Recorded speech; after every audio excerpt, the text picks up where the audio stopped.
voilà ici le moteur point traditionnel de 850 cm3. Quand je dis traditionnel, c'est parce qu'il fait 850 cm3, mais il est assez particulier. Déjà, il y a deux bougies par cylindre, il y a un double allumage qui n'est pas monté encore ici, mais qui sera comme ça, avec ce système de double jeu, de vis platiné réglable, etc. Voilà. Donc ce 850, c'est celui qui va normalement sur mon CD Panhard. J'en avais préparé un autre de 954 cm3, double allumage aussi, très particulier, avec un carter plus important au niveau de l'huile. Alors voilà, ici toujours un 850 cm3, mais spécial course. C'est-à-dire que celui-ci, il n'y a pas de pignon à chevron dedans, il y a un pignon à taille hélicoïdale, avec un montage particulier, et il y a un volant moteur en étoile. Et il y a le double allumage. Alors quand je dis le volant moteur en étoile, je vais essayer de vous le tourner pour voir comment il est. Voilà, ce moteur est en étoile, d'abord pour l'allègement, puisque c'est un moteur qui est prévu pour la course sur les circuits. Alors en même temps, cette particularité de fraisage fait qu'on refroidit la cloche d'embrayage. Voilà. Et ici, il y a l'entrée particulière, puisque les trous d'origine sont plus petits que le tube. Et pour l'admission, il y a comment dirais-je, en façade, il y a une mauvaise mise en place des gaz. Il y a une turbulence qui se fait ici, et ça ne favorise pas l'entrée des gaz. Donc j'ai alésé ça, et c'est en forme de tulipe ici, avec un arrondi, pour faciliter l'entrée des gaz. Donc ce moteur, il est très particulier, il y a longtemps qu'il existe. Je l'ai prêté à un copain qui faisait les courses sur les circuits. Il tourne à peu près à 8000 tours par minute, et il a des pistons forgés très particuliers avec un arbre à cam rectifié et un système de filtration sous le moteur pour l'huile, la qualité de l'huile. Ici, vous pouvez remarquer ici aussi qu'il y a des tubes refaits, parce que les tubes en alu étaient assez cabossés, et pour l'instant, nous n'en trouvons plus dans le commerce, donc j'en ai fabriqué en cuivre avec des bourrelets plus gros pour éviter la pénétration des joints. Voilà, alors ici, je ne sais pas si on peut voir le dessous avec la bougie est dessus. Je peux peut-être vous le soulever comme ça pour voir. Alors vous verrez la bougie, oui, et en même temps le dispositif de filtration avec la cartouche sous le moteur, qui est quelque chose que j'ai mis au point il y a plus de 23 ans. Et maintenant qui a été copié, et beaucoup de panhardistes l'ont sur leur moteur de voiture. Oui, alors ce moteur-là, c'est un 1020 cm3. Les pistons ont un diamètre de 93 par rapport au précédent qui était un diamètre original de 85 mm. Ce sont des pistons forgés. Il y a aussi un double allumage, puisque j'ai ici 3 moteurs en double allumage. Donc ce moteur est assez particulier aussi. Il a aussi le dispositif de filtration en dessous, que l'on peut voir là.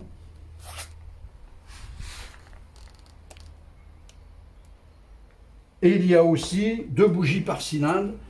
Et puis il y a aussi un dispositif particulier ici pour éviter la compression au point mort bas. Quand les pistons sont au point mort bas, ils font une compression dans le carter, puisque le volume du boîtier supérieur, qui est prévu pour 850 cm3, ne peut pas compenser la différence de cylindrée. Alors, il y a aussi un volant moteur particulier, mais tout se passe à l'intérieur du moteur. Il y a une pompe plus grosse, hein. Il y a une pompe avec un débit de 1,7, que tous les panhardistes connaissent d'ailleurs. Et puis il y a toujours, sur tous les moteurs, il y a toujours ces entrées paraboliques, ici, ces entrées paraboliques, pour faciliter, pour éviter le laminage en façade de l'introduction des gaz. J'y ai ajouté aussi autre chose, les flexibles aviation, ici, qui remplacent les tubes d'origine rigides en acier, et ça permet d'avoir de l'étanchéité à ce niveau-là, sur le dispositif en haut, qui va au RJH, et à la sortie également, il n'y a plus de fuite d'huile sur les moteurs. Oui, alors celui-ci, c'est un moteur que je me suis amusé, je vais dire entre guillemets, à fabriquer pour le plaisir, mais il y a très longtemps, il y a environ 15 ans, et je l'ai monté sur mon CD. J'ai fait 7500 km avec. Les anciens copains poinardistes le savent bien, puisque j'ai roulé longtemps avec eux. Ce moteur, je l'ai fait pourquoi? Il y a des pistons de 101 mm de diamètre au lieu de 85 mm. Pourquoi je l'ai fait ça? Parce que d'abord, je voulais démontrer que les pistons, quand ils ont un axe décalé, il n'y a pas d'ouverture du carter. Puisque au point mort, la bielle est inclinée dans le sens de rotation, c'est-à-dire dans le sens du couple. Et ça tourne tout seul. Or, quand on a un axe centré sur le piston, au moment de l'explosion au PMH, la force passe à l'horizontale dans l'axe et vient avec de chaque côté, puisqu'il y a une résistance, quand on fait de la statique graphique, on apprend ça, qui peut ouvrir le carter. Et c'est arrivé sur des cylindrées beaucoup moins importantes. Je l'ai laissé dire par des spécialistes panhards de l'usine que je fréquentais. Voilà. Donc, ce moteur a un dispositif de filtration comme les autres.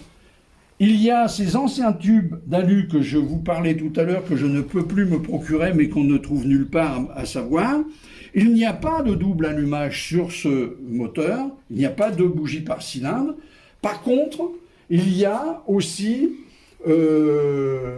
un carburateur directement à l'entrée des cylindres, qui sont montés d'ailleurs, ces carburateurs ont été montés sur les Racer 500 avec des coudes directement. Alors la longueur ici, la longueur de la fibre note, c'est-à-dire de l'axe qui passe, eh bien elle est rigoureusement identique de chaque côté. Et comme les cylindres sont déportés, il n'y a pas ce problème que nous avons sur notre bicylindre avec des pertes de charge. Là, il n'y a pas de perte de charge.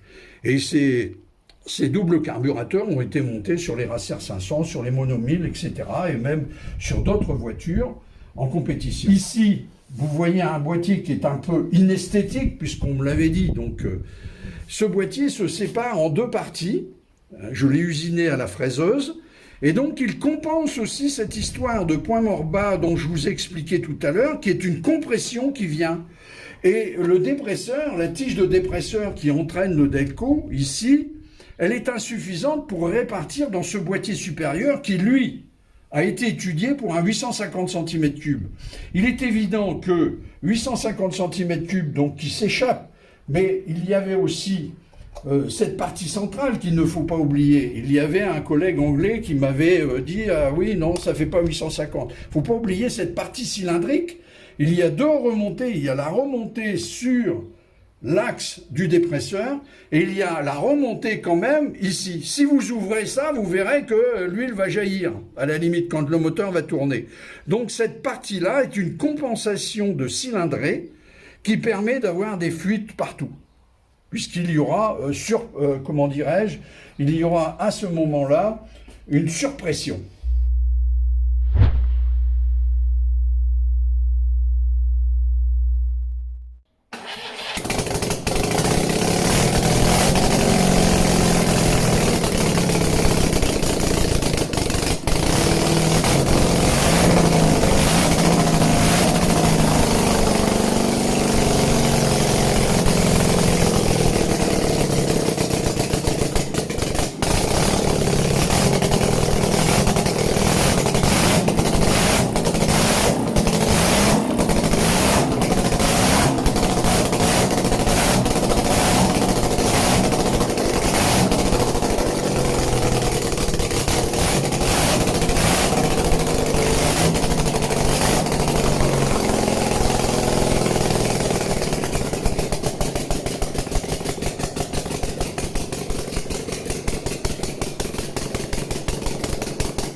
Alors voici des bancs entre pointes qui permettent justement de contrôler à la fois mes vilebrequins pour la concentricité des deux portées diamètre 50, deux portées concentriques.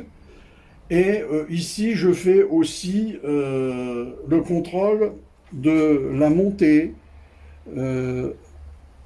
sur les arbres à cames. Voilà.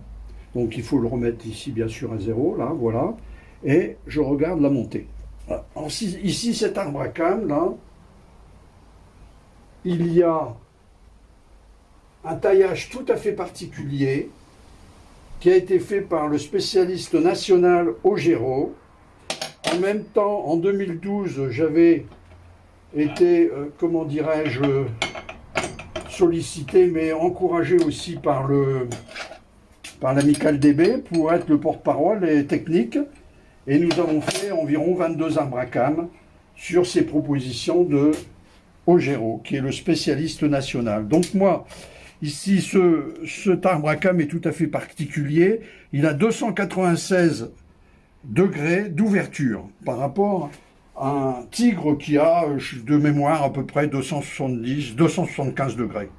Voilà. Alors je me suis fait, à la suite de quoi, je me suis fabriqué une machine pour faire mes arbres à cames. Mais celui-ci ne vient pas de ma fabrication, c'est Ogero qui l'a fait avec les autres collègues. Et on a eu à choisir entre couple ou circuit, et moi j'avais choisi pour un 1000 cm3. Alors celui-ci, normalement, il porte le numéro TP 15015, qui a été retaillé par la société Ogero.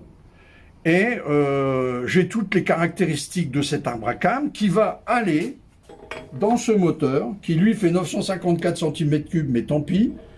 Et il y a aussi un double allumage, des pistons forgés, un système de filtration, enfin tout ce que je vous ai expliqué déjà sur les autres. Mais si l'on compare, on peut voir de visu la partie ici qui est totalement différente de l'arbre à cames traditionnel que nous avons sur nos moteurs. Alors ici, voilà, je vais vous montrer de quoi il s'agit. Si on compare, je pense qu'on peut le faire, comparer ici les deux cames, la forme extérieure des deux cames, qui est en fait le parcours linéaire, ici, de l'ouverture de la soupape. Vous voyez que c'est totalement différent. Alors pour ce faire, je me suis fait un petit calibre, ici, qui me permet tout de suite de voir la forme de l'extrémité de la came. Le temps d'ouverture, c'est ici, tout cela. Toute cette partie-là, c'est le temps d'ouverture de la soupape.